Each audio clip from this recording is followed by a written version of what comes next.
Tahu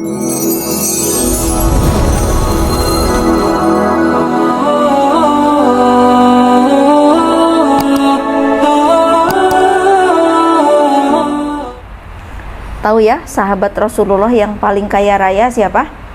Abdurrahman bin Auf radhiyallahu an.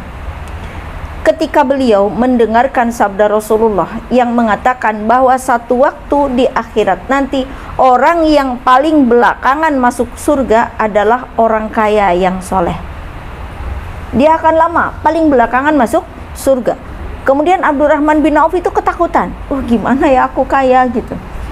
Maka kemudian semenjak saat itu Abdurrahman bin Auf mensedekahkan hartanya. Dia bagi-bagikan hartanya, disedekahkan, diinfakkan, terus dia bagi-bagikan.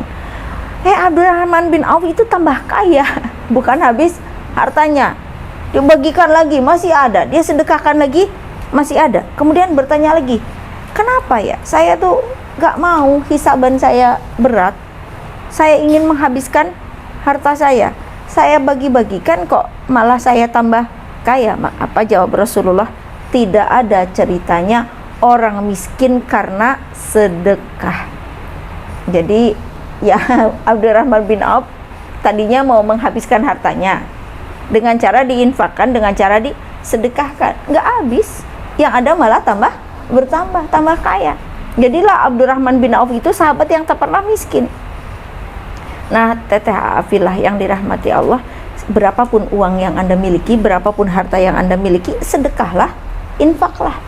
Tolong niatnya karena Allah, bukan niatnya demi melipat gandakan harta, bukan. Itu jadi salah niat. Karena Abdurrahman bin Auf sendiri ketika dia membagi-bagikan hartanya, mengeluarkan hartanya, dia niatnya adalah infak, sedekah agar dia tidak dihisab oleh Allah terlalu lama. Niatnya karena Allah. Maka hasil dari infak dan sedekahnya atau manfaat dari infak dan sedekah, kebaikan dari infak dan sedekahnya dia terima berupa semakin banyak hartanya, akan tetapi tidak dijadikan sebuah tujuan dari sedekah dan infak. Inilah yang ketiga. Hal yang tidak bermanfaat adalah harta yang tidak diinfakkan. Berarti kalau hartanya manfaat, berinfaklah dari harta yang kita miliki. Yang ketiga, perkara yang tidak bermanfaat adalah hati yang kosong dan lalai dari kecintaan kepada Allah. Hati yang kosong dan lalai dari kecintaan kepada Allah adalah merupakan hati yang tidak bermanfaat. Karena sesungguhnya berdiri kita, duduk kita, berbaring kita, berjalannya, berlarinya, diamnya, semuanya adalah dipersembahkan untuk Allah. Sehingga ada doa deklarasi dalam diri kita, inna sholati wa nusuki wa mahyaya wa mamati lillahi rabbil alamin. Sesungguhnya hidupku, matiku, ibadahku, pengorbananku adalah karena Allah subhanahu wa ta'ala. Kalau orang berdeklarasi seperti itu, tidak layak baginya membuat hatinya kosong dari mengingat Allah, membuat hatinya kosong dari bermunajat kepada Allah, membuat pikirannya kosong. Ada istilah gini, kosongkan pikirannya, kosongkan. Ada dengar? Ya. Silakan Anda duduk dan kosongkan pikirannya. Bisa nggak kosongin pikirannya? Nggak bisa, pikiran itu selalu beredar. Tolong kosongkan hatinya, bisa? Nggak bisa, karena hati Anda itu terus bicara, hati kita itu terus bicara. Hatta kita lagi sholat sekalipun hati itu bicara. Anda mulutnya baca Al-Fatihah, kan hatinya ngomong, bener nggak? Ya. Ngomong hati itu berhentinya kapan? Kalau Anda tidur, kalau kita tidur, baru hati itu berhenti ngomong. Nah, karena hati itu terus berputar, pikiran juga terus berputar, hati selalu beredar, pikiran juga selalu beredar, maka jangan pernah buat hati dan pikiran kita kosong dari kecintaan kepada Allah. Sehingga membuat kita, kalau cinta kepada Allah kita simpan di dalam hati kita, kalau cinta kepada Allah kita simpan dalam pikiran kita, maka akan muncul kerinduan kepada Allah dan kenyamanan ketika berada di dekat Allah, di antaranya ketika kita sholat. Nah, ikhwan wa akhwatu fillah rahimakumullah, kalau di dalam hatinya penuh dengan kecintaan kepada Allah, dalam pikirannya banyak kecintaan kepada Allah, maka kita akan sangat menginginkan apapun yang kita lakukan agar ada dalam ridho Allah. Berarti sehari-hari interaksi kita harus diupayakan berada dalam ridho Allah. Jangan pernah meleset sekalipun, apalagi secara sengaja. Berarti sebenarnya nggak perlu kita mencari amal-amal yang hebat gitu. Karena jalan pi surga itu yang dekat-dekat di dekat kita juga banyak. Kecuali kalau yang dekat-dekat sudah banyak Anda lakukan, carilah amal yang sangat hebat yang bisa Anda lakukan. Apa sih yang dekat-dekat itu? Anda jujur dalam sikap, jujur dalam ucapan, itu juga jalan pi surga ya.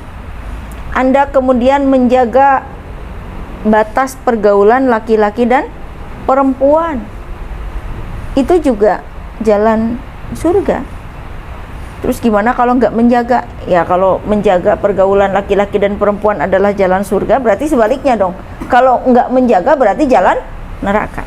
Yang seperti apa sih yang nggak menjaga itu? Udah tahu hukumnya haram, kekeh aja. Nah itu kan nggak menjaga ya. Sudah tahu hukumnya bersentuhan kulit laki-laki dan perempuan yang bukan mahram itu haram. Haram itu kan dosa kalau dilakukan. Kekeh wae lagi heureuy tepak-tepak toel gitu ya. Pegebuk-gebuk. Kita tanya, Asep di sini gitu nggak? Harus tanya. Ayo sekarang kita jujur, gimana di sini? Bingung mau jawab enggak? Sok. Bingung juga mau jawab. Mau jawab apa ya jadinya kan gitu.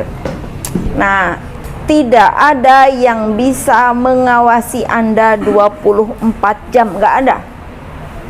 Kecuali Anda membatasi diri sendiri. Dengan apa? Dengan ilmu. Dan Anda tahu kalau bersentuhan kulit laki-laki dan perempuan yang bukan mahram itu haram. Tahu ya? Tahu. Karena ilmunya pasti sampai. Kalau nggak sampai nggak mungkin. Karena sekarang zaman modern, ilmunya pasti sampai. Terus kalau tahu, gimana kalau tidak menjaga hubungan interaksi laki-laki dan perempuan sesuai dengan syariat Islam? Masuklah ke perkara nomor 1, perkara yang tidak bermanfaat, yaitu ilmu yang tidak diamalkan. Hati-hati. Maka ikhwan wa akhwatu fillah, isilah hati kita dengan kecintaan kepada Allah. Isilah pikiran kita dengan kecintaan kepada Allah. Apapun yang Anda pikirkan, kaitkanlah dengan Allah.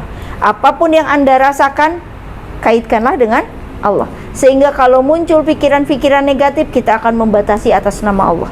Kalau muncul perasaan-perasaan negatif, kita juga akan membatasi atas nama Allah. Ikhwan wa akhwatu fillah, yang keempat,